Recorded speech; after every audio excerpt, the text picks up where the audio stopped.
آپ کو مناظر دکھا رہے ہیں یہاں پر جو ہے کارکنان نعرے بازی کر رہے ہیں. یہ وہ جگہ ہے جہاں سے جو ہے وہ پولیس نے خان صاحب کے گھر کی طرف جو ہے گھسنے کی کوشش کی تھی. آپ دیکھ سکتے ہیں کہ یہاں پر جو ہے کارکنان موجود ہیں اور اوپر جو ہے وہ مورچے بنائے ہوئے ہیں انہوں نے.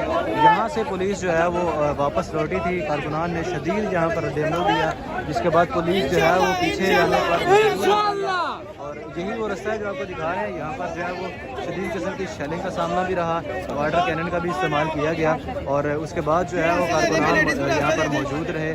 ابھی تک جو ہے وہ کارکنان یہاں پر ڈٹے رہے جس کے بعد پولیس نے جو ہے وہ عارضی طور پر آپریشن کو روک دیا گیا تھا. اس کے بعد جو ہے ابھی تک لوگ یہاں پر موجود ہیں اور کورٹ کے آرڈر کا انتظار کیا جا رہا ہے. اسلام آباد ہائی کورٹ میں جو ہے کیس وقت زیر سماعت ہے تو دیکھنے کے لیے لوگ یہاں پر موجود ہیں کہ آیا کیا فیصلہ آتا ہے اور اس کے بعد جو ہے وہ پاکستان تحریک انصاف کی جو قیادت ہے وہ کیا لائے عمل دیتی ہے. یہاں پر وکلا جو ہے وہ بڑی تعداد میں پہنچے ہیں. آج جی پی او چوک سے جو وکلا کا قافلہ نکلا تھا وہ بہت بڑی تعداد میں قافلہ یہاں پر پہنچا تھا اور ابھی جو ہے وہ یہاں پر موجود ہیں اور یہ لوگ جو ہے وہ ابھی بھی اس وقت خان صاحب کی رہائش گاہ کے باہر بڑی تعداد میں موجود ہیں. آپ اس وقت لائیو مناظر دیکھ رہے ہیں. یہ